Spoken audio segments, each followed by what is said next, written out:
இப்போ நம்ம என்ன பார்க்க போகிறோம் அப்படின்னா தமிழும் கிறித்தவமும். தமிழில் திருமூலர் இதே ஒரு பாட்டை பார்க்கலாம். குருட்டினை நீக்கும் குருவினை கொள்ளார், குருட்டினை நீக்கா குருவினை கொள்வார், குருடும் குருடும் குருட்டாட்டமாடி குருடும் குருடும் குழிவிடுமாறு. இதுதான் திருமூலர் எழுதிய பாடல்.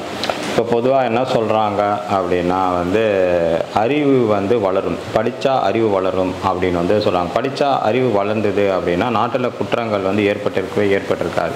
குற்றங்கள் இப்போ அதிகமாக ஏற்பட்டிருக்கு அப்படின்னா படித்ததுனால அறிவு வந்தது அப்படின்னு சொல்கிறது ஒரு தவறான விஷயம். அறிவு வெளிப்படும். எப்போ அறிவு வெளிப்படும் அப்படின்னா அனுபவத்தால் தான் வெளிப்படும். அந்த அனுபவம் யார் கொடுப்பா அப்படின்னா குரு தான் அந்த அறிவு வெளிப்படுத்துவார், அனுபவத்தை கொடுப்பார், அறிவை வெளிப்படுத்துவதற்கு காரணமாக இருப்பார். இப்போ ஆசிரியர் குரு ரெண்டு பேரும் எடுத்துக்கிட்டோம் அப்படின்னா ஆசிரியர் வாழ்க்கையை வாழ்வதற்கான வழியை ஏற்படுத்தி கொடுப்பவர் ஆசிரியர். குரு என்னென்னா அறியாமையை நீக்கி அறிவை வெளிப்படுத்துபவர் குரு. இந்த குருவை நம்ம ரெண்டு விதமாக இருக்கலாம், உண்மையான குரு, போலியான குரு. உண்மையான குருவை நம்ம பின்பற்றி அவரோட இருந்தோம் அப்படின்னா நம்மளுடைய அறியாமையை நீக்கி அறிவை வெளிப்படுத்தி உண்மையை உணர வைத்து இறைவன் என்றால் யார் என்பதை உணர வைத்து இறைவனுடன் இரண்டரை கலந்து வாழ்க்கையை இன்பமாக இருப்பதற்கான வழிமுறைகளை ஏற்படுத்தி கொடுப்பார் உண்மையான குரு. போலியான குரு எடுத்துன்னா அவருக்கே ஒன்றும் தெரியாது, அவரே அறியாமையிலே இருப்பார். அதனால் அவரோட நம்ம சேர்ந்தோமா, அவரோட இருந்தோம் அப்படின்னா அவர் பின்பற்றினோன்னா நம்மளும் அறியாமையில் அறிவு வெளிப்படாமல் கஷ்டப்பட்டு கவலைப்பட்டு துன்பப்பட்டு துயரப்பட்டு வாழ்க்கையை இழக்கக்கூடிய நிலை ஏற்படும். ஸோ இது என்ன ஆகுது அப்படின்னா ஒரு குருடன், அதாவது பார்வை இல்லாத குருடன் பார்வையுடைய ஒருத்தரை பின்பற்றினா மட்டும்தான் அவருக்கு போகிற பாதையும் தெரியும், வாழ்க்கையும் இன்பமாக இருக்கும்.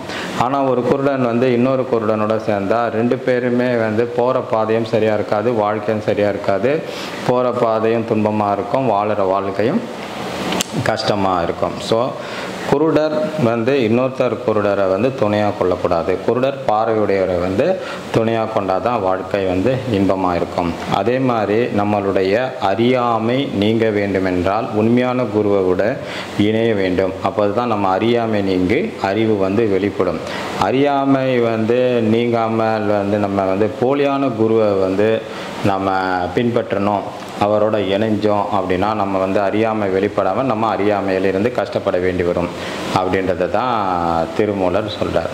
அடுத்து இயேசு கிறிஸ்து என்ன சொல்கிறார் அப்படின்னு பார்த்தோம் அப்படின்னா, குருடருக்கு வழிகாட்டுகிற குருடராக இருக்கிறார்கள், குருடனுக்கு குருடன் வழிகாட்டினால் இருவரும் குழியிலே விழுவார்களே என்றார்.